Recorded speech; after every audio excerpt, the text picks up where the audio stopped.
بسم اللہ الرحمن الرحیم نحمدہ و نصلی علی رسولہ الکریم الصلاۃ والسلام علی اشرف الانبیاء و سید المرسلین۔ میں آپ تمام احباب کا انتہائی مشکور ہوں کہ آپ میری دعوت پہ یہاں تشریف لائے، اور یہ میرے سارے دوستوں کے لیے ایک بہت ہی زیادہ، میرے کئی دوستوں نے تشویش کا اظہار کیا کہ یہ کس چیز کی دعوت دی جا رہی ہے۔ کسی نے کہا کہ شاید میرا کوئی سیاسی پلان ہے، سیاست کا دورہ ہے۔ کسی نے کہا کہ شاید کوئی نئے پیرا شوٹر جو ہیں وہ کمالیہ کے اوپر وارد کیے جا رہے ہیں، لیکن نہ تو ہم پیرا شوٹرز کو انٹروڈیوس کرنے والے ہیں، نہ ہماری اتنی رسائی ہے۔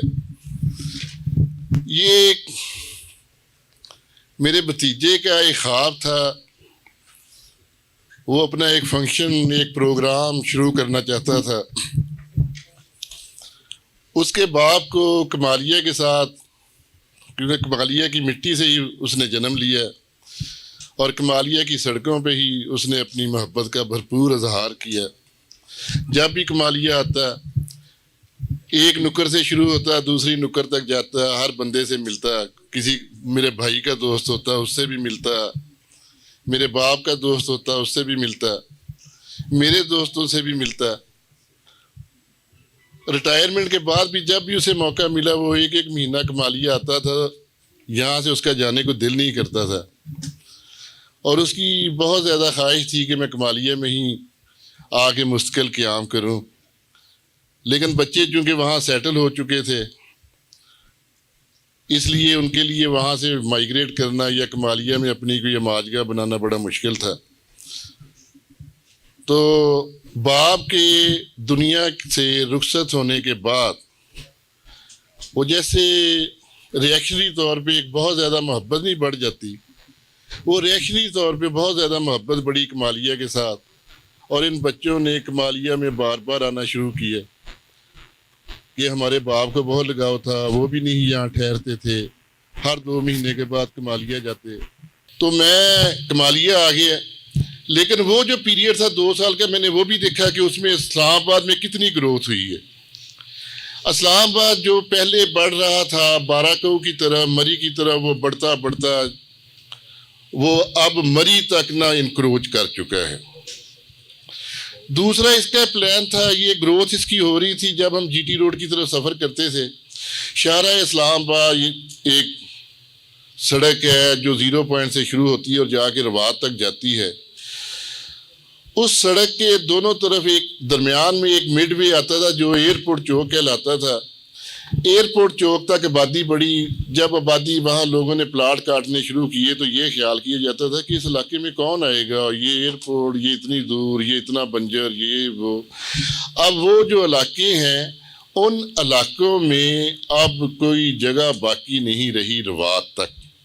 ایئرپورٹ تو ایک جگہ رہ گیا، ایئرپورٹ کے بعد یہ آبادی نے ڈیولپ کرنا شروع کیا اور وہ رواد تک اسلام آباد پھیل گیا۔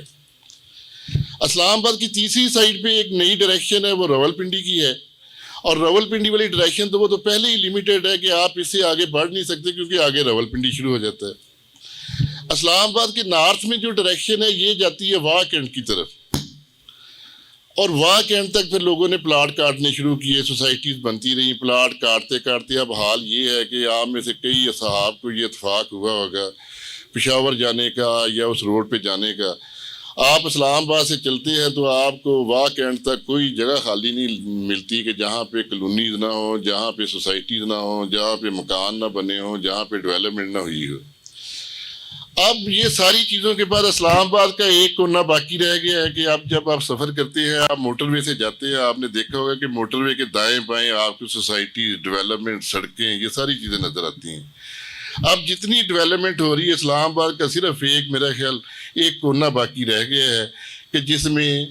وہ پہاڑی سلسلے ہیں کہ جنہیں اب انہوں نے کاٹ کے نا وہ موٹر وے کے ساتھ ساتھ دائیں بھی بائیں بھی ان کے نام رکھے ہوئے ہیں، D14، D15، یہ بھی آپ کے سامنے سلائیڈز آئیں گی، یہ آپ کو میپ سے اس کا اظہار کریں گے۔ پھر پچھلے دنوں ایک بڑا سکینڈل مارکیٹ میں آیا کہ جب یہ راولپنڈی کی رنگ روڈ کا مسئلہ بنا تو اس میں بڑے بڑے نامی گرامی سرور خان جیسے بندے تھے، باقی اس میں بیوروکریٹسی انوالو تھی، کہ ان لوگوں نے اپنی زمینوں کو اس میں انسرکل کرنے کے لیے اسے پلان کیا۔ جب اپنی زمینوں کو پلان کیا تو وہ جو علاقے تھے وہ رنگ روڈ میں بھی آ گئے، اور ایک نئی موٹر وے جو سی پیک کے تحت بنی ہے وہ موٹر وے ہے اسلام آباد سے چل رہی ہے، وہ ڈیرہ اسماعیل خان تک جا رہی ہے۔ تیسری یہ M2 ہے، ایک وہ M3 ہے، M1 ہے جو پشاور جا رہی ہے، ایک ڈیرہ اسماعیل خان جا رہی ہے، اور ایک M2 ہے، اور ان کے درمیان میں ایئرپورٹ بنا ہوا ہے، اور یہ سب کچھ رنگ روڈ کے اندر ہے، اور یہ اسلام آباد کا ایک کونا ہے۔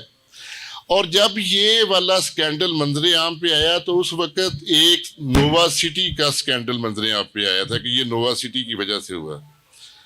اور وہ نووا سٹی کے جس کی فائل اس وقت 2-2.5 لاکھ کی تھی، آج اسی نووا سٹی کی فائل یہ سارے چکر مکمل ہونے کے بعد، رنگ روڈ مکمل ہونے کے بعد، یہ موٹر ویز مکمل ہونے کے بعد، اس کی فائل جو ہے وہ اب 15-20 لاکھ کے اوپر نووا سٹی کی فائل پہنچ چکی ہے۔ میں پچھلے دنوں اسلام آباد گیا تو وہ GFS گروپ سے میرے بھتیجے نے اپنی ڈیل کی، اس ڈیل میں اس نے ان سے اپنی زمین کا ایک حصہ شیئر میں انہیں پیسے دے کے اپنے حصہ کچھ حصہ اپنے لیے خرید لیا۔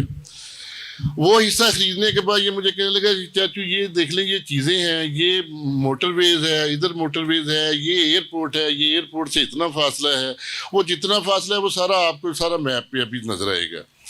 اور یہ سڑکیں ہیں، یہاں انٹرچینجز ملنی ہیں، انہوں نے یہاں لنک کرنا ہے۔ میں چاہتا ہوں کہ میری کمالیہ سے محبت ہے، میرے باپ نے کمالیہ سے محبت کی ہے، میں یہ چاہتا ہوں کہ یہ نہ ہو کہ میں اپنے شہر کے لوگوں کو میں ایک دفعہ یہ پیغام ضرور دینا چاہتا ہوں کہ ایک دفعہ آپ آزما لیں۔ اسلام آباد میں پلاٹ ایک خواب ہے، اور اگر یہ خواب انتہائی سستے داموں سے پورا ہو جائے تو یہ ایک نہایت ہی آج کے دور میں ایک خدا کی نعمت ہے کہ اگر اتنی معمولی سی رقم کے ساتھ کوئی انویسٹمنٹ کرتا ہے اور 11,000 روپے مہینے کے حساب سے اسے وہ دینا پڑتا ہے، اور اس میں ایک گارنٹی، آج سے 15 سال پہلے DH نے پروجیکٹ شروع کیا تھا رباط کے قریب، اور اس پروجیکٹ میں میرے اپنے رشتہ داروں نے، میری فیملی کے کئی بندوں نے، میرا خیال 5-6 پلاٹ ایسے تھے کہ جو میری فیملی نے وہاں پرچیز کیے۔ آج 15 سال ہونے کے باوجود بھی ہم اس پلاٹ کو ہاتھ تک نہیں لگا سکے، لیکن بڑے سکون سے بیٹھے ہوئے ہیں۔ سکون سے کس لیے بیٹھے ہوئے ہیں کہ DHA کی پراپرٹی ہے، ہم نے ڈیل DHA سے کی ہے،